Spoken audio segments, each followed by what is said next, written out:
Well, here we are, service number 3 of 15. We are on our way.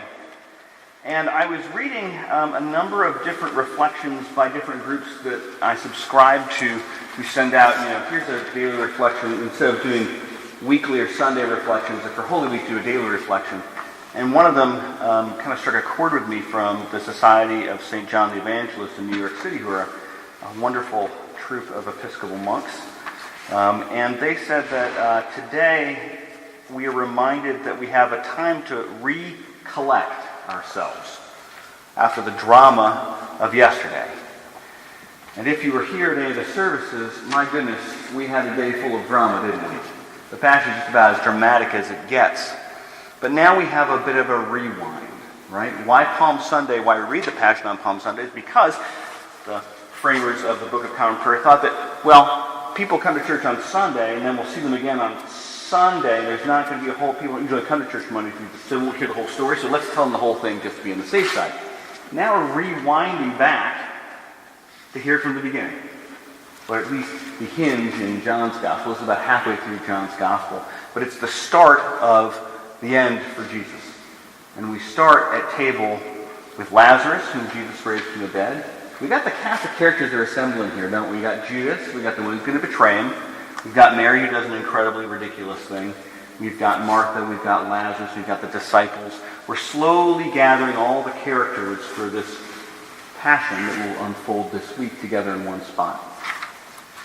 Now, what struck me this week, this time of readings, because I preached about this 2 weeks ago, so I was trying to find a new angle for this, I'm not going to lie to you. I just recycled the same sermon 2 weeks ago, so I'm like, oh, that's great, we heard that recently. Wait, oh, you said that to us, oh, good. What I was thinking about was how ridiculous and unexpected the love of Jesus is for the world, and how that is mirrored out in the acts of Mary and of his disciples along the way. But mostly how I hope that those ridiculous acts of love, those things that are unexpected, even reckless, in what seems to be something that any good treasurer or any good vestry would go, oh my God, we can't do that. That type of good, reckless love. How often it is that we shut that out of our lives. How often it is that we are presented with those moments, and sometimes they just seem too outside the pale. The Holy Spirit, we feel that pull inside of us to go outside of ourselves, to do something that seems like it is beyond what we could do or what we should do. And we listen to the Holy Spirit in our soul, or we don't. We react or we don't. And it seems to me that what Jesus says to Mary, or to Judas, about leave her alone, is an act of judgment on Judas' part. If you look at Judas, he is the sane and rational one. He is the one that he kept the money. He was like the guy who had money in, money out. He was the one that acted very pragmatically. He was not the one that acted passionately in this moment, where it seems like in many of the moments in the gospel, other than to betray Jesus, that was an act of passion. In fact, it was an act of passion that kind of got it about as wrong as you could get it, but without his action of passion, we wouldn't have Good Friday, and we couldn't then have Easter Day, right?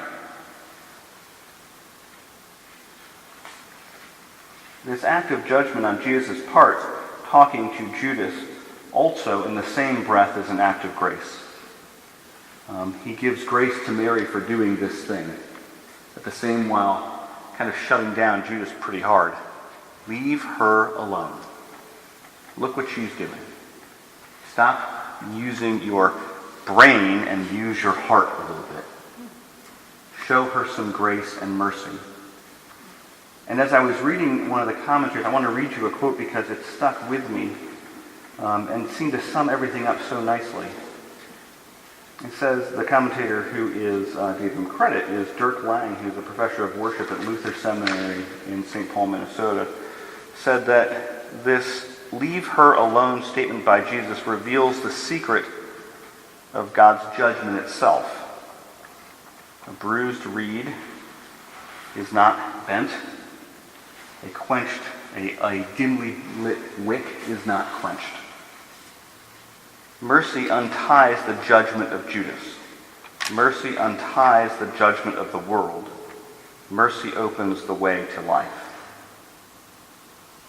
Those are very true words, aren't they? Anybody who's ever received mercy knows that you have been given new life unexpectedly. As we walk this path through Holy Week, I'm reminded constantly and every year again and again of the mercy that has been given to me, the grace that's been shown to me when judgment seemed to be the only thing that should have happened.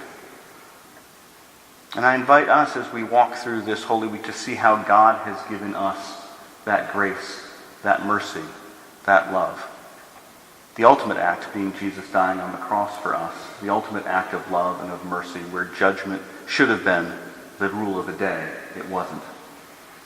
Thanks be to God. Amen.